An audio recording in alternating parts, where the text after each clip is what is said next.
go ahead and drop this down inside the bucket. Most of the men on this work crew have spent time in prison, in substance abuse rehabilitation, or both. And most had been living on the streets. In case you oversprays, then you are just rolling. Looking good, though. You got it. After a very rough childhood, Joey Rubio graduated from juvenile detention facilities to prison. He spent more than 37 years behind bars. And when he was released, freedom came with even more struggles. Get that. Okay?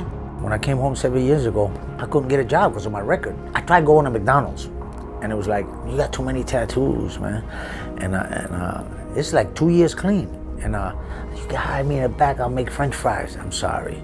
Then I went to another job interview to delivering produce, and they told me the same thing. We deliver to a lot of high-end restaurants. I can't have you with all those tattoos. And it was like, I thought about giving up. I said, I'm better off in prison. I know how to do that real well. But Rubio did not give up. Then something no one could have predicted. His lifelong enemies became partners on his path back to finding a reason. He joined forces with law enforcement. 2 Chula Vista police officers and a park ranger had started a program to clean up the city's public parks. I met this awesome human being. His name is Frank Giammi, Lieutenant Frank Giammi for the Chula Vista PD, and Officer Jeff Pace. And I just adore them 2 gentlemen. You know, I've always hated law enforcement, any kind of authority, but these guys literally became my friends. Officer Jeff Pace taught me how to paint. And I've never held a job. I've done too much prison time. I've never held a real job.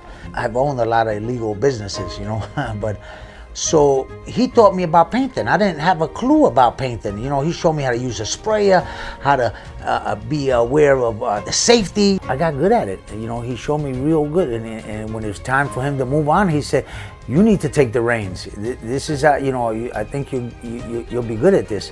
And I started teaching this man how to paint. Are we laying these down, Arturo? The program is named Work for Hope. It's part of the McAllister Institute, which specializes in substance abuse treatment and recovery support. Joseph now oversees the program. That includes helping people leave the streets, overcome addiction, and gain employment. Rubio gets funding from multiple sources, including the Lucky Duck Foundation, led by its executive director, Drew Moser.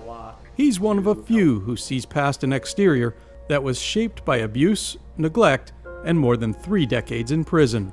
It's hard when you come from where I come from. A lot of people, they look at the exterior. And Drew, every time I met him and talked to him, he looks past that, I'm sorry. I just get emotional. But yeah, so Lucky Duck Foundation has been instrumental, and then we started getting grants from Altrusa, from Chula Vista, the city of Chula Vista, and we beautify their city. Work for Hope is living up to its name. First, there's the work. All of Chula Vista's 72 city parks have benefited, and when a local Little League complex was vandalized, a Work for Hope team moved in to restore the facility for area youth. As for the Hope, Rubio is a regular at homeless encampments, offering a way off the streets, detox, rehab, and paid job training. The McAllister Institute reports that more than 85% of Work for Hope's participants have gone on to achieve long-term housing and employment. I've gotten over 250 people off the streets this fiscal year.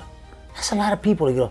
I've only been able to put to work like 120 people because there's not enough funding for the stipends, But think about if I was able to help all those people, where would they be today? I think this program should be everywhere. What better way to help your community? I'm getting the homeless off the streets. I'm getting them off of drugs. And I'm paying them to beautify your city.